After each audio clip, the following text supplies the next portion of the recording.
Grand Échange, votre magazine de décryptage de faits socio-économico-politiques avec les acteurs concernés. Pour ce jour, Grand Échange reçoit pour vous la Fondation Katongaise, ici valablement représentée par Jesse Numbi John. Il est son porte-parole, à qui nous souhaitons la bienvenue.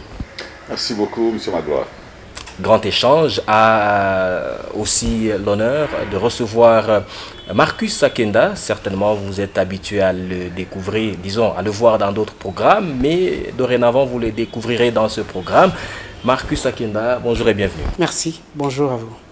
Nous allons devoir co-animer ce programme de ce jour qui va s'articuler autour des défis actuels pour l'unité ainsi que la cohésion dans l'espace Katonga. Certainement, vous le savez, la Fondation Katongaise a un nouveau président national qui est représenté ici par M. Jesse Numbi John, à qui d'ailleurs nous posons cette première question. Aujourd'hui, je le disais tantôt, la Fondation Katongaise a un nouveau président national. Peut-on connaître tout d'abord ses priorités? Merci beaucoup. Je pense que la première des choses, c'est peut-être que est-ce que nous pouvons connaître qui il est, donc son nom, parce que vous n'avez pas cité son nom. Effectivement, je représente le comité exécutif de la Fondation Katongaise qui est dirigé par Dieudonné Mbanga Mokose. Dieudonné Mbanga Mokose, c'est le président de Buluba Ibukata, et comme le rôle est tombé sur le Buluba Ibukata, c'est naturellement son président qui préside donc à la destinée de la Fondation Katongaise. Mbanga Mokose, Dieudonné, qui est un acteur bien connu dans cette ville et dans ce pays, et donc celui qui tient le leadership de la Fondation Katongaise et qui définit les priorités. Parce que lorsqu'on parle des priorités d'un comité, effectivement, le leadership est représenté par son président, qui est Mbanga Mokose Dieudonné, comme je venais de le dire tout à l'heure. Alors, quelles sont nos priorités? Nos priorités, c'est d'abord que nous devrons revenir sur les objectifs même de la Fondation Katongaise et les circonstances qui ont fait que ce comité soit établi. Alors, il est arrivé qu'il y a eu quelques secousses au niveau de la Fondation Katongaise suite à certaines réalités, notamment il y a eu des changements des statuts, il y a eu le temps qui a coulé en attendant l'installation d'un comité ou l'élection d'un nouveau comité. Il y a des principes qui devraient changer. Donc, c'était pratiquement une période transitoire que la Fondation Katongaise est en train de connaître plutôt avec le découpage administratif du Katanga. Parce que vous conviendrez avec moi que lorsque la Fondation Katongaise est créée les années 1989-90, la Fondation Katongaise est établie sur l'espace d'une province. Et aujourd'hui, cette province n'existant plus, il était tout à fait normal qu'il y ait des actes qui puissent changer au niveau de ces statuts. C'est ainsi qu'aujourd'hui, l'on parle par exemple de l'espace Katanga, qui n'est pas un vocable constitutionnel néanmoins, mais c'est un vocable que nous acceptons à notre niveau. C'est une acception spirituelle pour nous, c'est une acception socio-culturelle pour nous. C'est donc ça la raison de tous ces changements et de cette transition qui a été donnée, parce que désormais, à la tête de la Fondation Katongaise, qui est une mastodonte des associations, parce que la Fondation Katongaise, créée comme une ASBL, bien sûr, regroupe en son sein plusieurs ASBL. Et au jour d'aujourd'hui, nous avons 20 associations socio-culturelles représentant toutes les tribus du Katanga. Donc voilà, c'est déjà ça le premier élément qu'il fallait que je puisse relever par rapport à la Fondation Katongaise. Alors, lorsqu'on parle des priorités, les priorités sont définies dans les objectifs, mais en même temps, il y a les priorités du comité en place. Donc, le comité en place se donne comme priorité, premièrement, de respecter ou de faire, de suivre tous les objectifs définis par nos pairs. qui ont mis en place cette fondation katangaise, notamment renforcer l'unité katangaise. Nous sommes donc la fibre qui relie tous les Katangais, parce que n'étant plus dans une même province, ce qui était notre lien, mais aujourd'hui nous avons décidé de garder cette fibre-là à travers notre identité katangaise, à travers la fondation katangaise. Donc nous avons le devoir prioritaire de conserver cette unité katangaise. Et la conserver signifie tout simplement que nous devons travailler sur certains éléments, notamment les valeurs. Conserver les valeurs culturelles, les valeurs morales du Katanga, hein, de toutes les cultures, de toutes les tribus du Katanga, les identifier, les promouvoir et les conserver. C'est ce qui constitue notre identité. Donc c'est un travail très important. En bref, si je puis dire un troisième élément parmi les priorités qui pratiquement englobe le tout, c'est même le soubassement de tout le travail que nous faisons, c'est défendre les intérêts du Katanga, des Katangais. Alors aujourd'hui, de plus en plus, on parle du renforcement de l'unité dans l'espace Katanga. Vous l'avez d'ailleurs dit. Comment le nouveau comité compte-t-il s'y prendre? La première des choses, lorsqu'on parle de l'unité, il faut d'abord déceler quels sont les éléments qui nous mettent ensemble, quels sont les éléments qui peuvent constituer un motif de désunion, un motif de fragilisation de cette unité-là.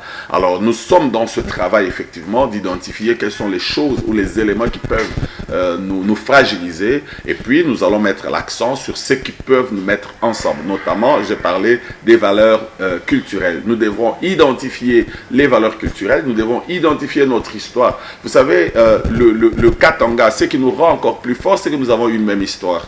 Lorsque nous parlons, par exemple, des royaumes qui ont existé dans le Katanga, vous constaterez que pendant toute l'histoire, tous les royaumes se sont entrepénétrés et tous les peuples sont pratiquement d'une certaine manière entrepénétrés. C'est vraiment une même famille, d'une manière ou d'une autre. Vous verrez les Baluba chez les Lunda, ils vont aller se marier là-bas. Vous verrez les Kazembe avec les Baluba, vous verrez les Msiri avec les Baluba et les Basanga et les Baluba. Vous verrez pratiquement tous ces royaumes, ils ont évolué ensemble. Nous avons une même histoire. Et pratiquement même le même sort. Lorsque le Belge vient, c'est le même comportement qu'il a par exemple dans l'Empire Luba, dans l'Empire Lunda, chez Msiri, chez Kazembe, ainsi de suite. Donc vous verrez que le Katangais avait déjà développé, ou plutôt était déjà un peuple, une nation pratiquement, et nous voulons bien conserver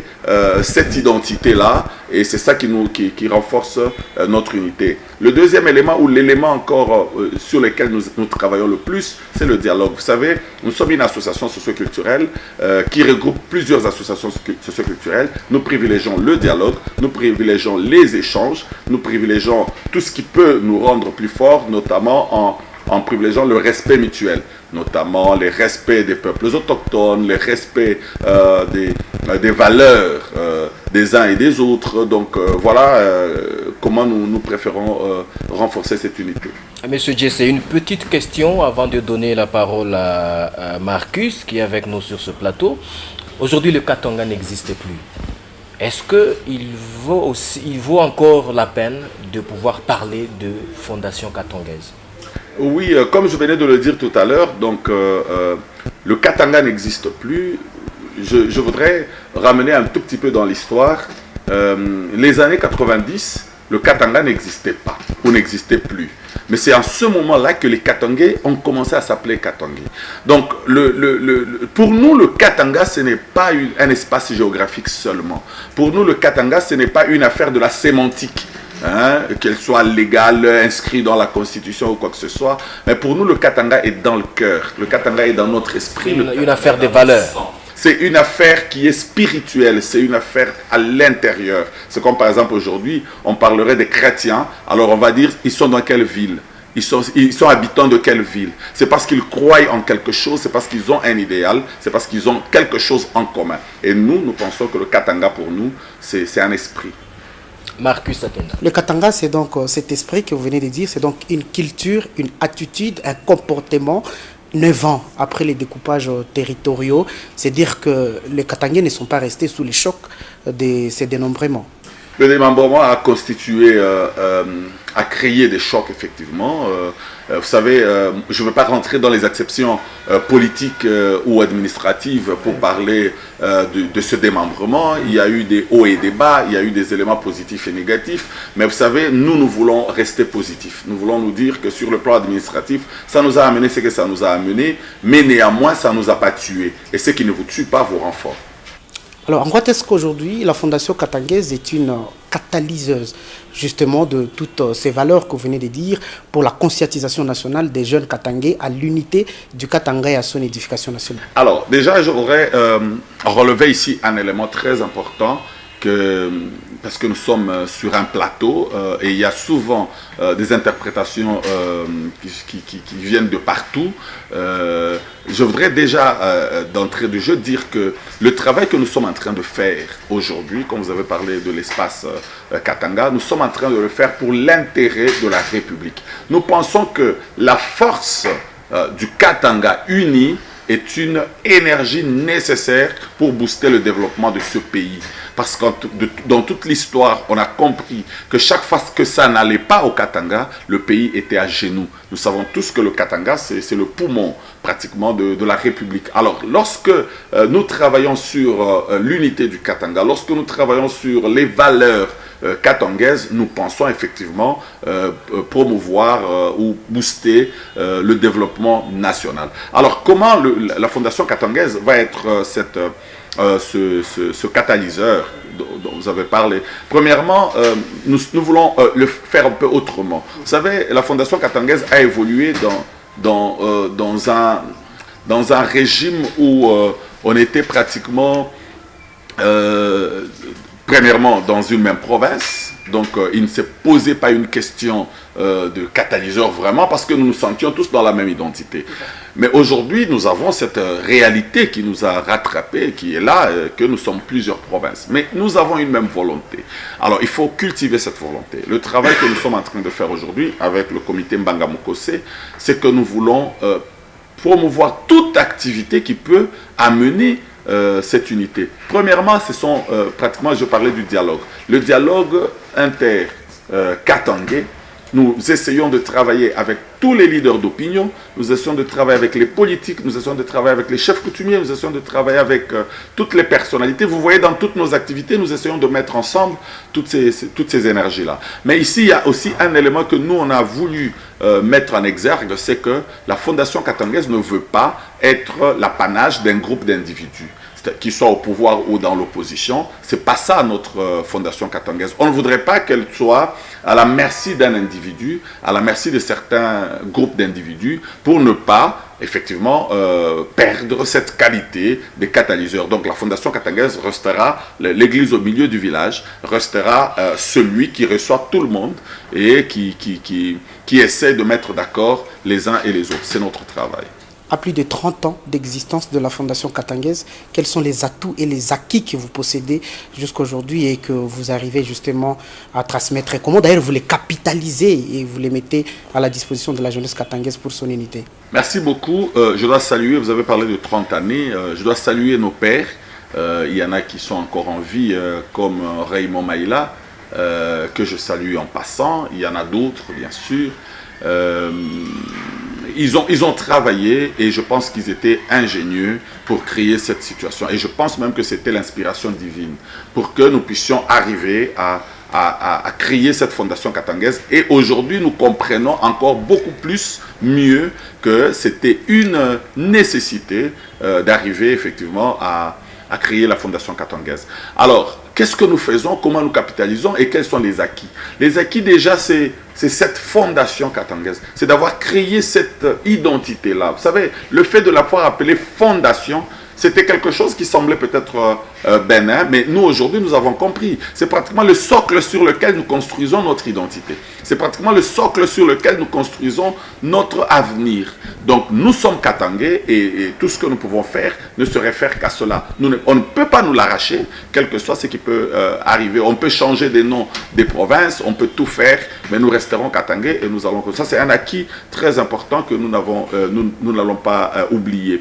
Des deux, vous savez, ils ont laissé quelques valeurs.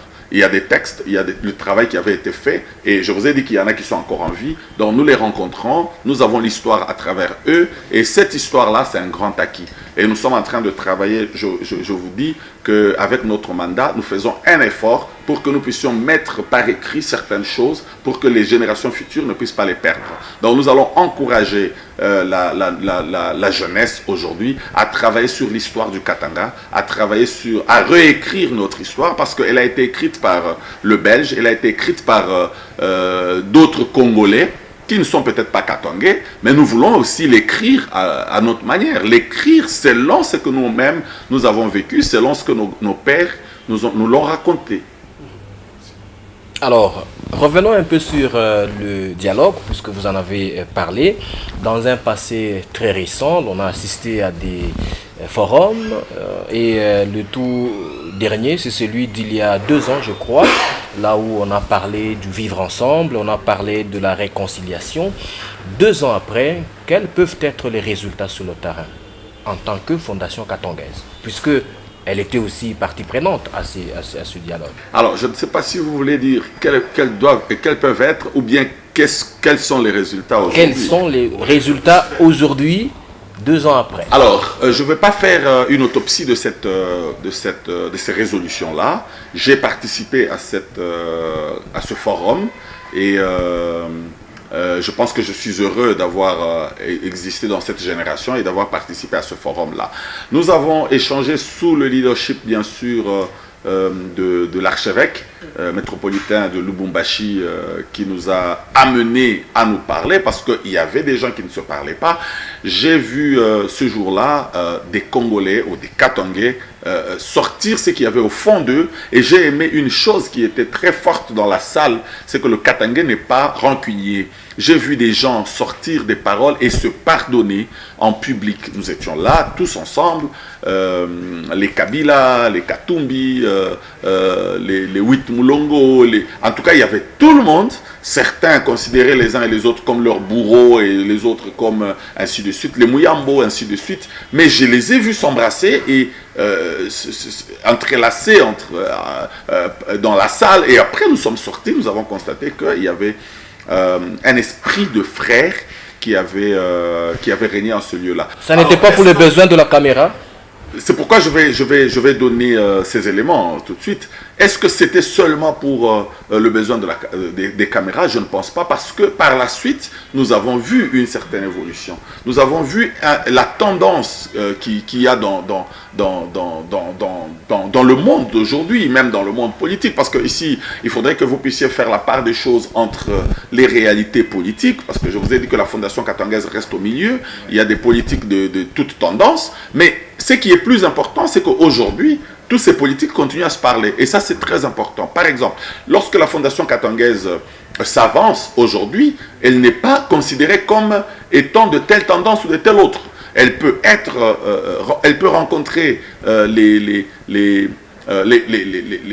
dignes fils qui sont au pouvoir ou qui sont dans l'opposition sans que cela ne gêne personne. Alors ça, c'est déjà un élément très important par rapport à ces assises qui avaient été lancées. Mais je pense que le travail est en train d'être fait.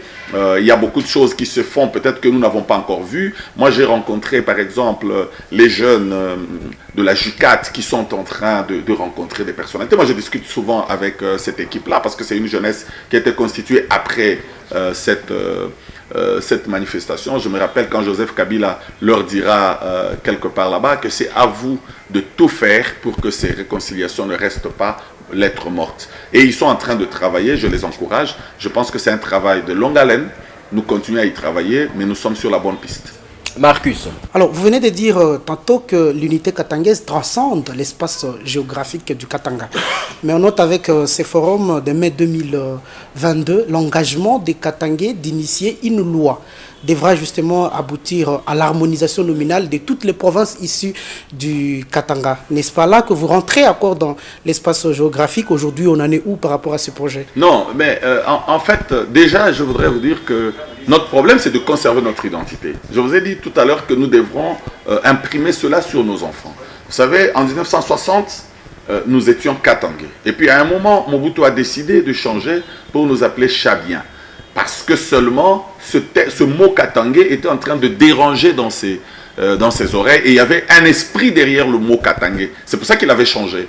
Alors, quand il va lancer Chabien, mais nous ne nous sommes pas retrouvés. Il y a des enfants qui ont commencé à oublier que nous étions Katangais. Et puis, à un moment, il y a des pères qui ont rappelé que le Katanga existait toujours. Et ici, je salue la mémoire de Kyungwa Kumwanza, qui va rappeler en ce temps-là et qui va insister pour que le nom Katanga revienne. Alors pour nous c'est très important ce patronyme-là, et nous pensons que c'était une des propositions, une des résolutions de ces assises, que l'on puisse effectivement intégrer cela dans les 4 provinces. Alors c'est un travail qui doit être fait avec les assemblées provinciales, et bien sûr c'est la loi, hein. Donc c'est pas à nous de décider directement. La Fondation katangaise va s'y mettre aussi pour essayer de travailler là-dessus, et nous verrons jusqu'où ça peut nous mener. Une petite question avant de retourner la parole au présentateur de l'émission.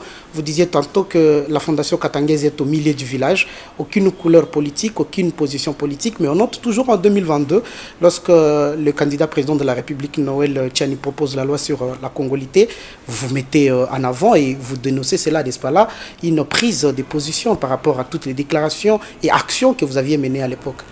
Alors, lorsque nous disons que nous sommes neutres, que nous n'avons pas de couleurs politiques, ça ne signifie pas que nous sommes aveugles par rapport à ce qui se passe dans notre pays. Tout ce qui se passe dans notre pays nous intéresse. Je vous ai dit que notre problème, c'est les intérêts des Katangais. Lorsque nous constatons que les Katangais, ou que il y a quelque chose qui essaie de diviser le pays ou de créer des problèmes par rapport aux Katangais, nous allons nous insurger contre cette situation.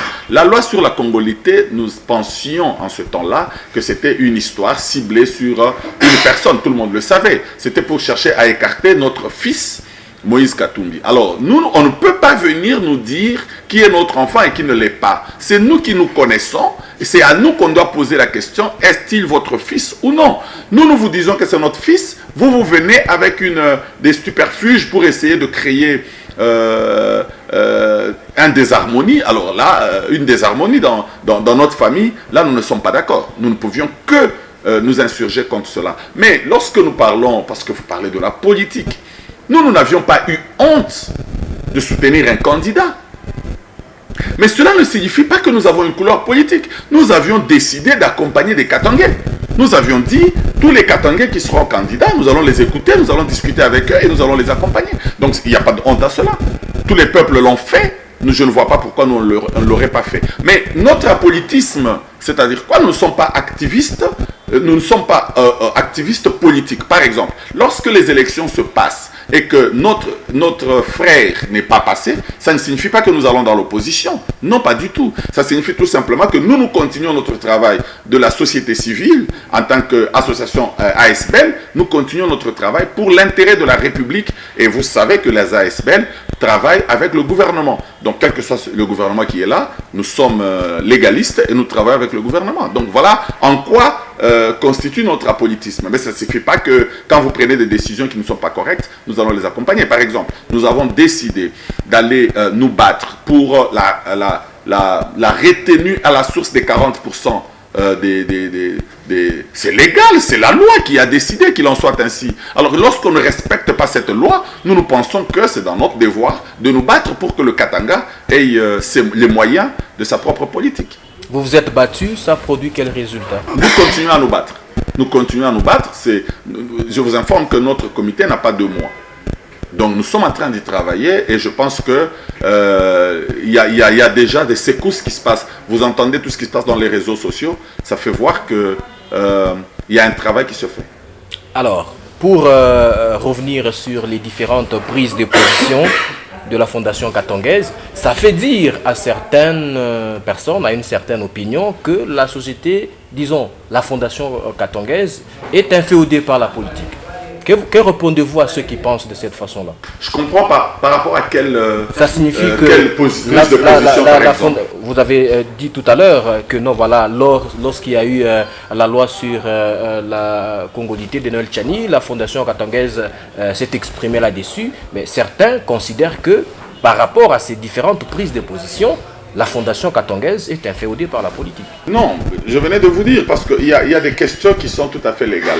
Chaque Congolais est libre de prendre position par rapport à la Constitution. Chaque Congolais, qu'il soit politique ou pas, donc chaque Congolais est libre, par exemple, d'aller voter. Ça ne fait pas d'une personne, parce qu'elle est allée voter, qu'elle est nécessairement politique. Elle peut être, vous pouvez être pasteur, vous allez choisir votre candidat. Vous pouvez être pasteur, vous n'êtes pas d'accord avec une loi, vous êtes libre de le dire. Nous avions estimé. Vous savez, cette question de la congolité, ce n'était pas seulement une question que nous, on a réagi par rapport à un individu, mais c'est aussi par rapport à la fragilité de notre unité nationale. Parce que nous estimons que lorsqu'on commence à tirer sur des fibres pareilles, on va finir par tendre la situation, et lorsque la tension est forte, le pays est déjà fragile. En ce moment où nous connaissons certaines parties du pays sont occupées, il n'est pas quand même sérieux et responsable de glisser sur ce terrain-là. C'est comme ça que nous avons salué effectivement que les députés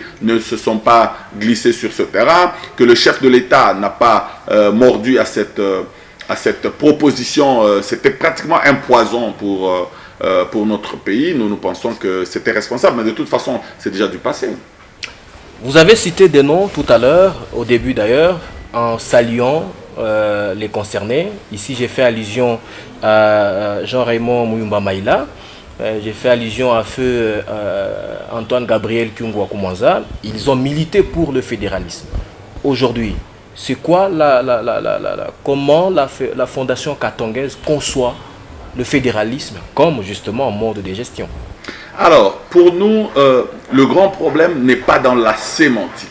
Parce que ce pays a été habitué avec beaucoup de sémantique, beaucoup de textes comme ça. Je viens de vous poser un problème. Nous sommes restés légalistes. Je viens de vous poser un premier préalable. Pour nous, il y a une loi qui prévoit la retenue à la source de 40% des recettes à caractère national. Est-ce que cette loi est respectée? Voilà ce qui nous intéresse, nous. Où sont nos intérêts? Parce que nous pouvons bien faire un texte où nous parlons du fédéralisme et que rien n'est respecté. À quoi bon? Donc notre problème, ce n'est pas cette sémantique. Aujourd'hui, nous avons une constitution qui donne assez de pouvoir aux provinces, mais que l'on ne respecte pas. Nous pensons, en tant que Fondation Katongaise, que Kinshasa doit tout simplement respecter les droits des peuples autochtones, doit tout simplement respecter les droits des provinces tels que la Constitution le prévoit. Donc si nous respectons notre loi, nous pourrons peut-être discuter un jour du fédéralisme ou pas. Mais là, maintenant, la grande question, c'est est-ce qu'on peut d'abord respecter ce que nous avons comme loi? Et il y a un problème. Il y a un problème au niveau de la redevance minière. Il y a un problème au niveau de la retenue à la source. Il y a un problème avec les ETD. Il y a un problème avec la dotation de 0,03% pour les communautés locales. Il y a un problème avec ce qu'on appelle le FOMIN. Il y a un problème avec ce qu'on a créé il y a peu là, Fonarève, ainsi de suite. Donc nous pensons qu'il faut d'abord que l'on respecte ce que nous avons comme texte, que nous puissions y travailler, et c'est ça notre combat. Donc vous voulez nous dire ici qu'aujourd'hui, le fédéralisme n'est pas à l'ordre du jour à la Fondation Katongaise? Ce n'est pas ce que nous avons dit. La Fondation Katongaise n'établit pas la Constitution. La Fondation Katongaise ne milite pas politiquement. La Fondation Katongaise veut les intérêts du Katanga ou des Katangais. Lorsque la question sera sur la table, si demain on voudrait que nous puissions faire le choix du système, je pense que nous allons donner notre position. Et je pense que la position du Katangais est bien connue, M. Magloire. C'est laquelle? Vous la connaissez très bien. Non, mais c'est laquelle pour ceux qui nous regardent? Non, mais vous la connaissez très bien. Le Katangais est fédéraliste, ça c'est tout à fait naturel.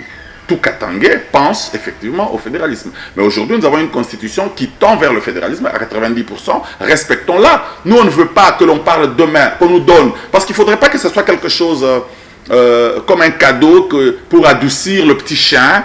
N'est-ce pas? On vous dit, ben écoutez, prenez, voilà, nous vous avons donné le fédéralisme, comme ça nous allons profiter pour changer la constitution sur tel ou tel autre point. Non, c'est pas ça notre problème. C'est pour ça que nous disons, nous ne nous battons pas en cet instant pour le changement de la constitution. C'est pas ça notre combat. Notre combat pour le moment, c'est est-ce qu'on peut respecter ce que la loi prévoit pour les Katangais? Voilà. Marcus. Alors, quel archétype d'acteur aujourd'hui? Parce que tout à l'heure, vous venez de saluer la mémoire de tous ceux qui vous ont précédé au niveau de la Fondation Katanguaise. Quel archétype d'acteur arrivez-vous aujourd'hui à proposer aux jeunes Katangais pour les inciter à prendre conscience, à emboîter le pas de ces modèles-là pour l'unité du Katanga?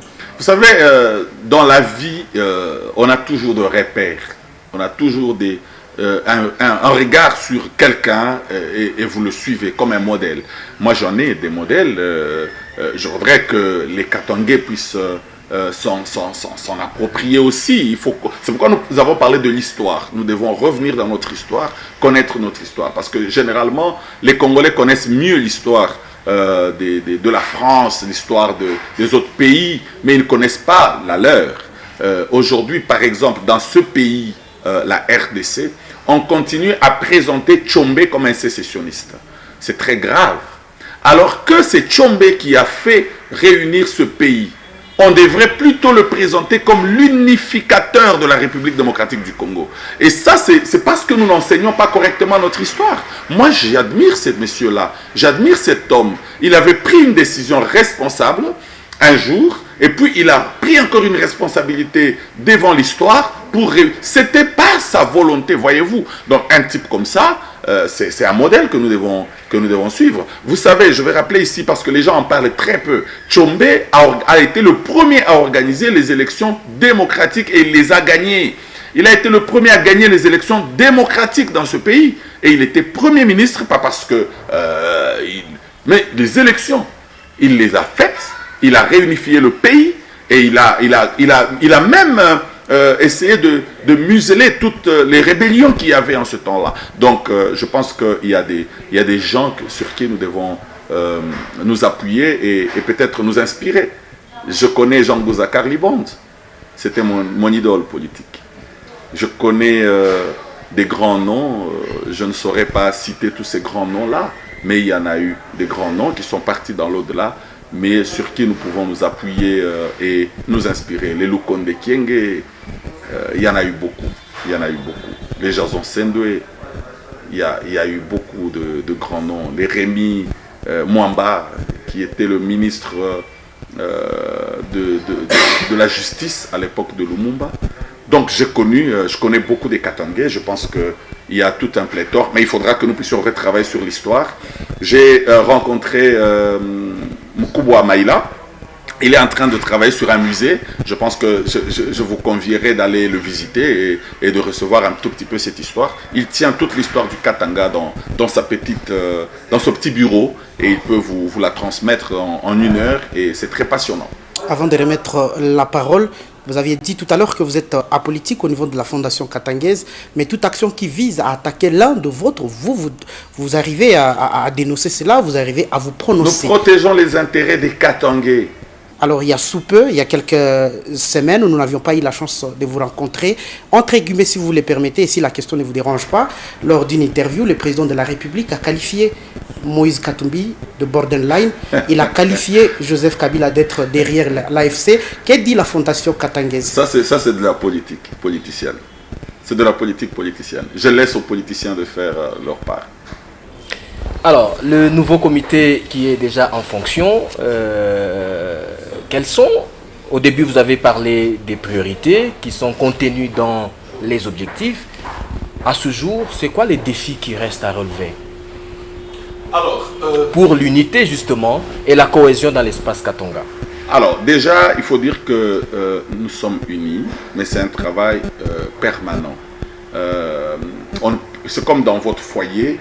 Vous êtes ensemble, mais vous travaillez tous les jours à renforcer cette unité et cette harmonie dans la famille.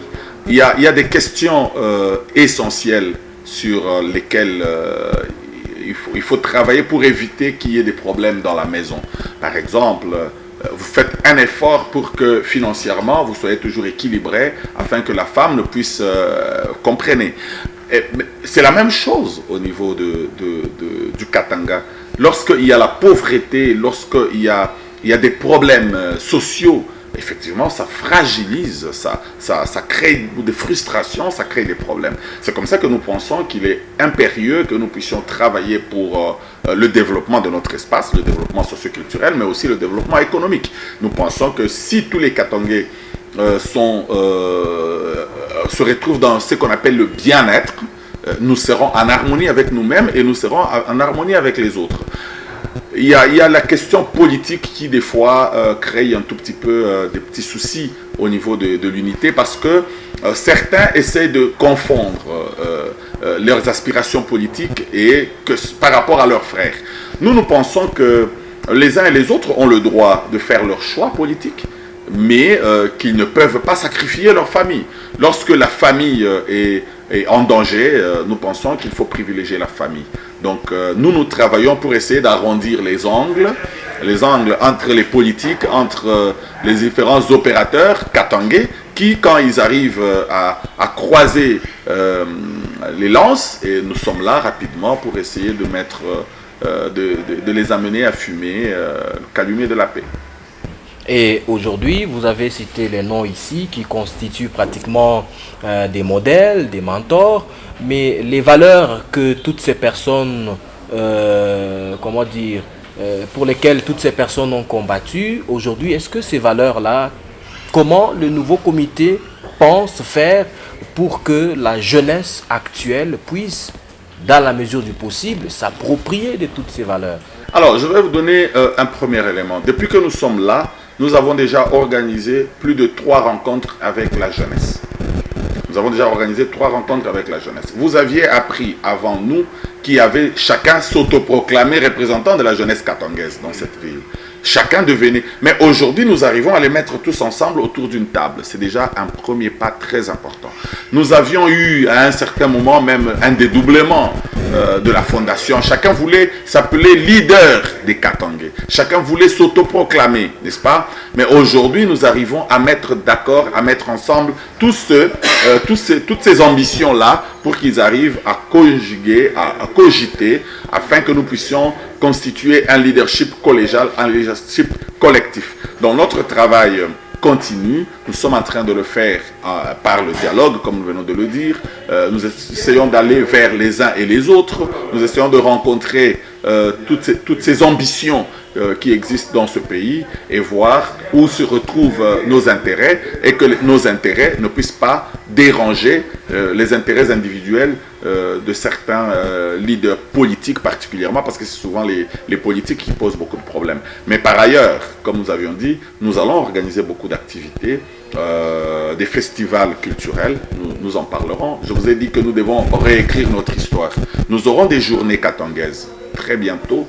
Nous aurons une journée, je pense que nous sommes en train d'y travailler. Peut-être que même, pourquoi les différentes assemblées provinciales ne nous aideront pas à créer cette journée, la journée katangaise, pour que nous puissions effectivement nous rappeler de notre histoire, que nous devons lire sans honte, sans rougir, et nous devons l'assumer. C'est notre histoire. Nous avions eu un moment, nous étions un pays, c'est notre histoire. À un moment, nous sommes revenus, c'est notre histoire. Nous nous sommes battus dans ce pays d'une manière ou d'une autre. Pour l'unité de ce pays, c'est notre histoire. Nous n'avons pas honte de toutes ces choses-là. Parce que certains essayent de nous caricaturer dans une histoire de sécessionnistes, mais on oublie que ce sont les Katangais qui ont fait l'unité, la grande unité de ce pays. Je vous ai parlé de Moïse Tshombe, je vous ai parlé de Jason Sendwe, je vous ai parlé de Mouzé, n'est-ce pas, qui est une icône qui nous a amené pratiquement à sauver ce pays dans le marasme dans lequel il était.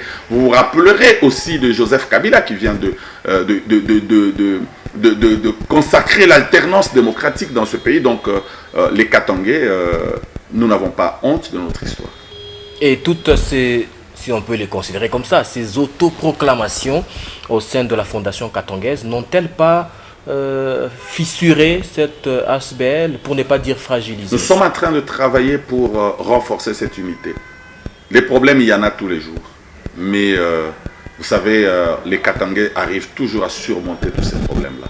On a eu des problèmes et puis on a fini par être ensemble. Je vous rappellerai, vous avez parlé vous-même de la rencontre à la cathédrale, ou plutôt à l'archevêché.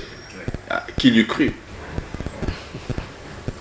Marcus. Il y a un fort exode rural de la population congolaise vers le Katanga aujourd'hui. La partie est, c'est sous menace terroriste, il y a la guerre. Donc les jeunes quittent l'Est pour le Katanga. Le Katanga, entre guillemets, une province richement et hautement remplie de tout ce qu'il y a comme richesse, sol comme sous-sol. Il y a de l'exode pour ceux qui quittent d'autres provinces vers le Katanga. Aujourd'hui, le Katanga est surpeuplé face aux problèmes de l'emploi et sur le plan économique. À ces niveaux-là, justement, quand la Fondation katangaise doit arriver à décider, on parle du tribalisme, qui répond la Fondation katangaise. Vous savez, il n'y a pas que les peuples de l'Est et du centre qui viennent, mais il y a aussi les expatriés, les étrangers qui viennent en masse. Je crois qu'il y a des peuples ici, quand vous allez en Brousse ici, il y a des villages qui se créent avec des Chinois, des Philippins, je ne sais pas moi. Nous sommes aujourd'hui à la croisée des chemins de tous ces peuples-là. Et le Katanga a toujours été une terre hospitalière.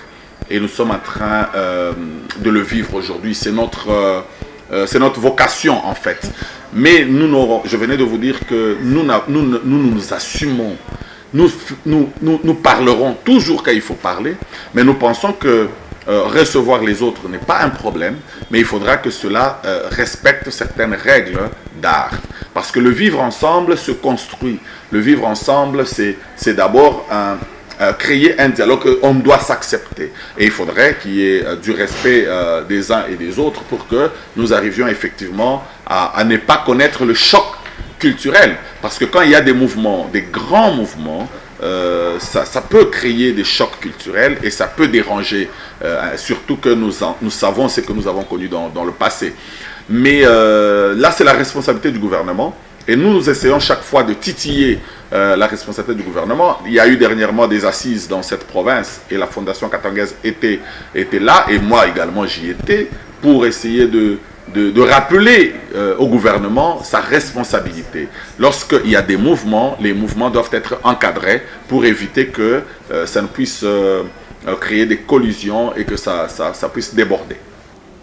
Votre crainte à ce niveau-là, c'est l'uniformisation de la culture katangaise vis-à-vis de d'autres cultures, ou soit c'est justement cette invisibilité-là, cette perte de culture katangaise par le katangais même. Vous savez, nous travaillons pour la promotion de notre culture et de nos valeurs. La ville de Lubumbashi, par exemple, a des valeurs. Et lorsque nous voulons vivre dans cette ville, ou quand les gens viennent dans cette ville, nous voulons qu'ils viennent vivre selon ces valeurs. C'est des valeurs qui constituent notre identité. Et c'est un travail que nous sommes en train de faire. C'est le travail que nous sommes en train de faire. Alors, vous savez, comme je l'ai dit, le choc culturel, ça peut altérer certaines valeurs, ça peut aller jusqu'à déranger, à choquer certaines consciences. Mais nous sommes dans un monde mondialisé, on essaie de créer un vivre ensemble, comme je l'ai dit, dans le respect des uns et des autres. Mais à ce niveau-là, les gouvernants ou l'État a une grande responsabilité pour éviter que cela ne puisse déborder. Alors, une petite question pour ceux qui sont en train de nous regarder. J'espère qu'elle sera petite. Vous avez Parce parlé... que jusque-là, je n'ai pas eu la chance d'en avoir des petites. Vous avez parlé, vous avez évoqué certaines valeurs, disons les valeurs que la Fondation katangaise défend. Mais pour ceux qui nous regardent, ils se disent, mais c'est quoi ces valeurs finalement auxquelles M. Djesse est en train de faire allusion? Non, mais à la manifestation Frère un jour, Frère toujours, on a défini tout un arsenal des valeurs. C'est comme ça que je pense que nous allons travailler en collaboration avec le secrétariat technique de ces assises-là pour que nous puissions véhiculer ces valeurs-là. Je ne saurais pas donner tous ces éléments-là. Mais les valeurs dont nous parlons, ce sont des éléments qui constituent votre manière de marcher ou de vivre dans une société. Je vous donne juste un petit exemple. Le Katangais est respectueux de l'autre. Nous devons nous respecter. Alors, le respect pour nous, le respect des aînés, le respect des aïeux, le respect de la parole donnée, le respect des engagements, le respect... Donc, le respect pour nous est une grande valeur. Alors, lorsque je rencontre, par exemple, dans ma société ou dans mon milieu, des gens qui ne respectent pas mon père, par exemple, ça choque, voyez-vous, ça dérange. Parce que pour nous, insulter mon père, c'est comme me déclarer la guerre. Alors, je peux sortir mon épée seulement parce que vous avez porté une insulte envers mon père. Mais pour un autre, c'est une blague. Voyez-vous, pour une autre personne, l'insulte, c'est comme c'est une blague, on peut en rire. Donc, c'est à ce niveau que nous disons qu'il faut une harmonisation. Donc, pour les uns, ça peut être choquant, mais pour les autres, c'est bénin. Alors, il y a un travail à faire là-dessus. Il faudrait qu'on se respecte. Parce que pour l'un, moi, vous insultez mon père, je sors mon arme.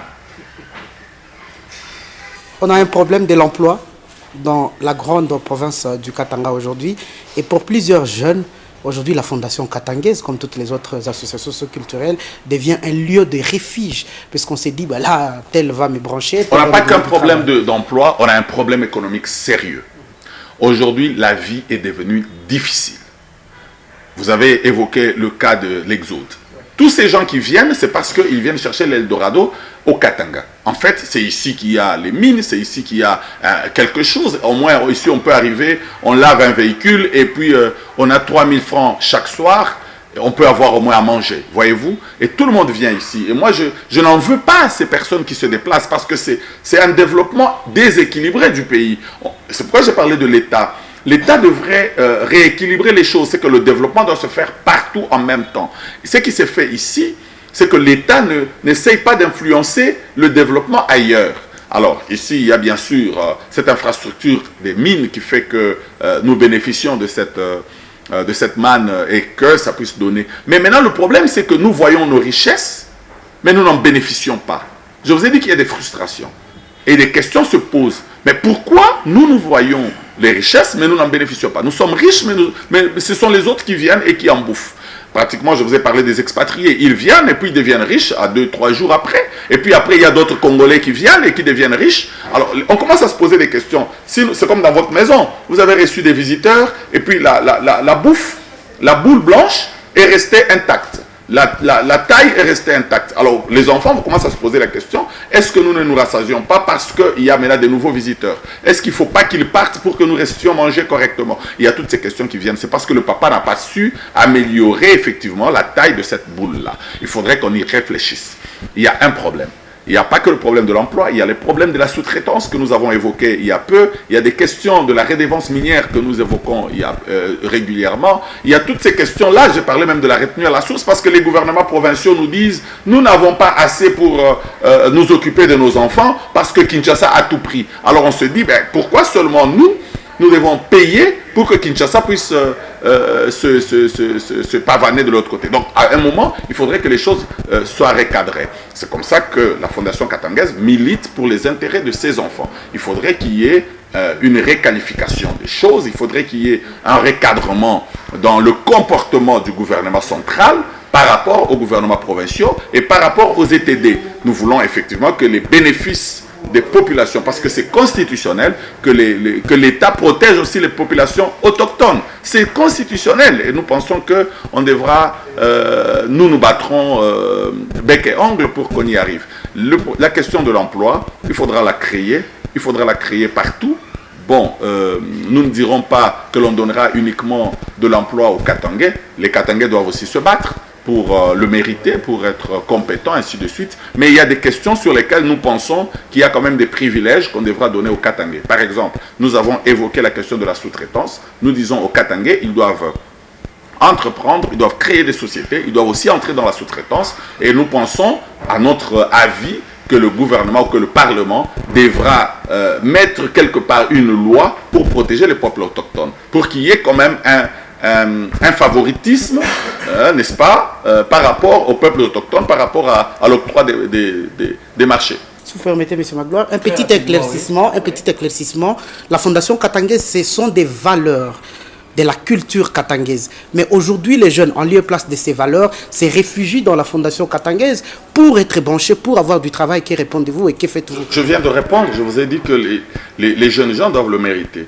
Donc la Fondation Katangaise ne fera pas du favoritisme pour dire, ben voilà, nous allons vous connaître, vous aurez du boulot tel endroit. C'est pas ça le rôle de la Fondation Katangaise. Le rôle de la Fondation Katangaise, c'est qu'il y ait un méritat. Nous sommes quand même dans le droit de dire, on ne peut pas se retrouver dans une entreprise minière où nous retrouvons de l'échelon supérieur jusqu'en bas, il n'y a que les non-originaires.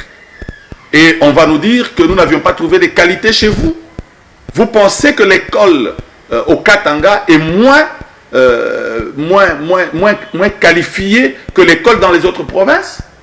En tout cas, je ne pense pas. Nous sommes parmi les meilleurs en termes d'éducation et de formation. Alors, ça ne peut pas se concevoir qu'une entreprise minière puisse donner de l'emploi à 100% aux non-originaires.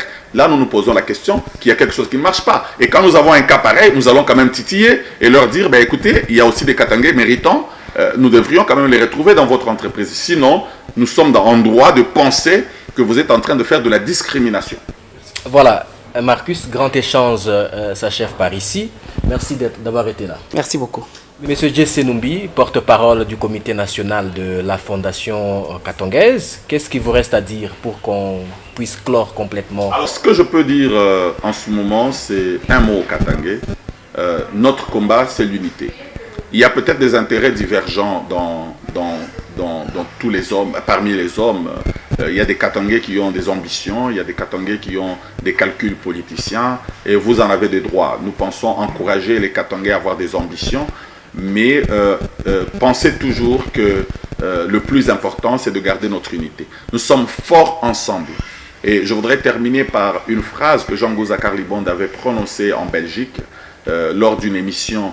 Il a dit je suis fier d'être Katangais, je suis fier d'être Congolais. Monsieur Jesse Numbi, merci. Merci.